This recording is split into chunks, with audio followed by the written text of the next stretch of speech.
Hi మామ. మనమైతే హైదరాబాద్ నుంచి మహారాష్ట్ర రైడ్ అయితే స్టార్ట్ చేసినాం. నేను నైట్ 8:00 అయితే నేను హైదరాబాద్ నుంచి స్టార్ట్ అయిపోయినా. ఒక 380 కిలోమీటర్స్ అలా జర్నీ చేసిన తర్వాత సోలాపూర్ నియర్ బై లో నేను స్టే తీసుకున్నా. కొంచెం స్లీప్ అనిపించింది.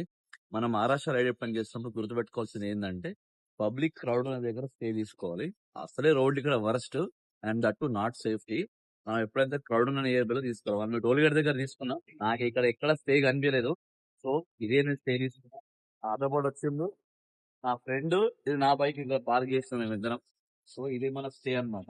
స్టే అంటే పెద్ద లగ్జరీగా లేదు, అన్ని ఎక్స్పీరియన్స్ చేయాలని ఇంటెన్షన్ తో ఇక్కడ స్టే తీసుకున్నాం. మనకి హోటల్ దొరకదు హైవేల మీద, మరి ఏం చేస్తాం.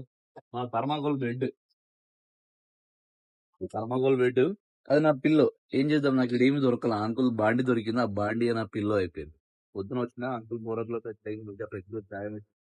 పెట్టినాడు. ఇదే అంకుల్ మన 4 గంటలకు లేపినాడు. ఇంకొక మనం 300 కిలోమీటర్స్ జర్నీ చేస్తే నెక్స్ట్ లొకేషన్ ఎక్కడ అనుకుంటున్నారు? పూర్ణాపూర్కి రీచ్ అయిపోతుంది. చూద్దాం మరి అక్కడికి వెళ్ళిన తర్వాత లొకేషన్ ఎట్లుంటది ఏందని. ఒకటే గుర్తుపెట్టుకోవాలి, మహారాష్ట్ర ట్రిప్ లో క్రౌడ్ దగ్గర తిరగాలి మనం, లేకపోతే అక్కడక్కడ ఆపి బట్టలతో సహా లాక్కెళ్ళిపోతాడు. ఇక్కడ బీ కేర్ఫుల్ ఇన్ మహారాష్ట్ర రేపు, ఓకేనా? చలో మరి ఎక్కువ వచ్చిందేమో మరి.